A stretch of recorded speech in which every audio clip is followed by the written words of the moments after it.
الرحمن الرحیم۔ صحیح بخاری حدیث نمبر 461۔ حضرت ابو ہریرہ رضی اللہ تعالی عنہ سے روایت ہے، نبی کریم صلی اللہ علیہ وسلم نے فرمایا کہ گزشتہ رات ایک سرکش جن اچانک میرے پاس آیا، یا اسی طرح کی کوئی بات آپ نے فرمائی۔ وہ میری نماز میں خلل ڈالنا چاہتا تھا، لیکن خداوند تعالیٰ نے مجھے اس پر قابو دے دیا، اور میں نے سوچا کہ مسجد کے کسی ستون کے ساتھ اسے باندھ دوں تاکہ صبح کو تم سب بھی اسے دیکھو۔ پھر مجھے اپنے بھائی سلیمان کی یہ دعا یاد آ گئی جو سورہ صاد میں ہے، اے میرے رب، مجھے ایسا ملک عطا کرنا جو میرے بعد کسی کو حاصل نہ ہو۔ راوی حدیث روح نے بیان کیا کہ آن حضرت صلی اللہ علیہ وسلم نے اس شیطان کو ذلیل کر کے دھتکار دیا۔ صحیح بخاری حدیث نمبر 462۔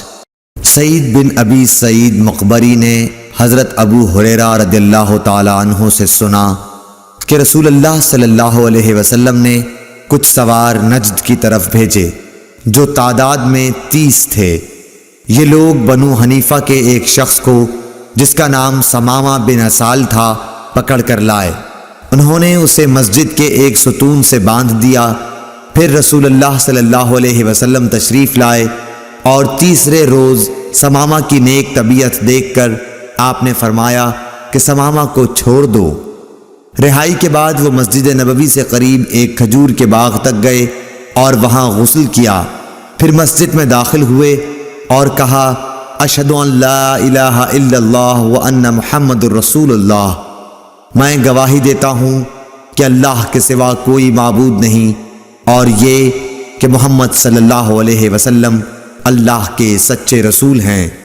صحیح بخاری حدیث نمبر 463۔ ہشام بن عروہ نے اپنے باپ عروہ بن زبیر کے واسطے سے بیان کیا، انہوں نے حضرت عائشہ رضی اللہ تعالی عنہا سے آپ نے فرمایا کہ غزوہ خندق میں سعد رضی اللہ تعالی عنہ کے بازو کی ایک رگ اکحل میں زخم آ گیا تھا۔ ان کے لیے نبی کریم صلی اللہ علیہ وسلم نے مسجد میں ایک خیمہ نصب کرا دیا تاکہ آپ قریب رہ کر ان کی دیکھ بھال کیا کریں۔ مسجد ہی میں بنی غفار کے لوگوں کا بھی ایک خیمہ تھا۔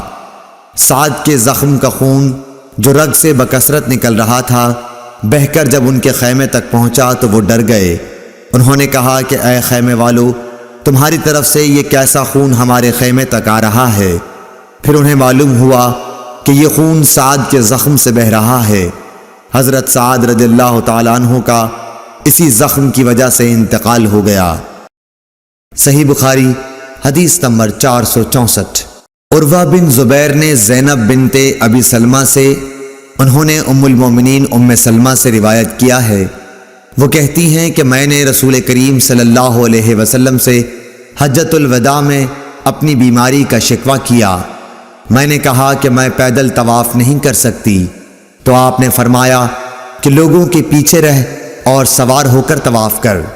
پس میں نے طواف کیا اور رسول اللہ صلی اللہ علیہ وسلم اس وقت بیت اللہ کے قریب نماز میں آیت والطور وکتاب مسطور کی تلاوت کر رہے تھے۔ صحیح بخاری حدیث نمبر 465۔